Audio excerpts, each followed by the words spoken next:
Change is no good if it's not for the better. Some change ain't no good at all. This is where we orchestrated in this community. This was known as Brooklyn. This is where black folk lived. This is where the churches were. This is where our businesses were. The neighborhood of Brooklyn, for then it was ideal because everybody looked after everybody's children. Didn't nobody have nothing, but it was close. You could sleep on the front porch. You could walk, get up and go anywhere you want to go at any time of night. Didn't have no problems. Charlotte's Brooklyn neighborhood existed for about the first 2/3 of the 20th century. It's the area that today is the government center, Marshall Park, NASCAR Hall of Fame, all of that in the center city. It was most of the Second Ward neighborhood. As segregation hardened, became the most important African-American neighborhood. Brooklyn was the center of civic life. It was where the Black Main Street was, roughly where today's Martin Luther King Boulevard was. It was a beloved neighborhood. The class is race, poverty, and justice. Mm-hmm. And so trying to understand now why some areas of Charlotte are in so much poverty. Looking at that and understanding that it is impacting one particular racial group different than another group. So you have the race and then the poverty and then the justice of all of that and how people feel as though it was injustice in the way it was handled.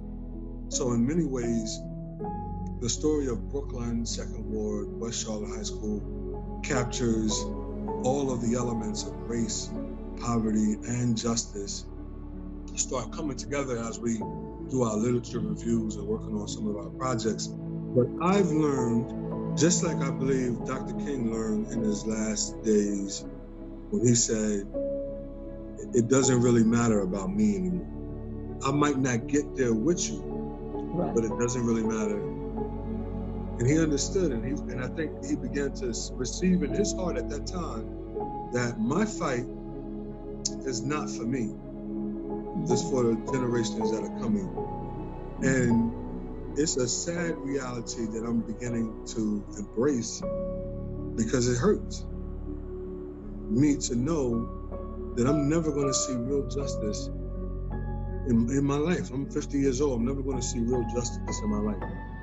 In my opinion, we'll always see platitudes. And what Dr. King, even in his writings, he's talked about one of the greatest threats was tokenism. I might see tokenism, I might see platitudes, but will I ever meet a day where me as a Black man can walk down the street and people from a different color not be afraid of me or treat me with suspicion? The reality is, I'll probably never see that day, but that doesn't mean I stop fighting for it, because as Dr. King said, it doesn't really matter about me, and that's how I see it. That's what I'm looking at now. And the reason is because it's so entrenched. The racism, the poison fruit is so poisonous. Like you have to pull the roots up, but pulling the roots up is not something that you can do overnight, especially with roots that took 2-3 generations to get as strong as they are. And we have to pull those roots up.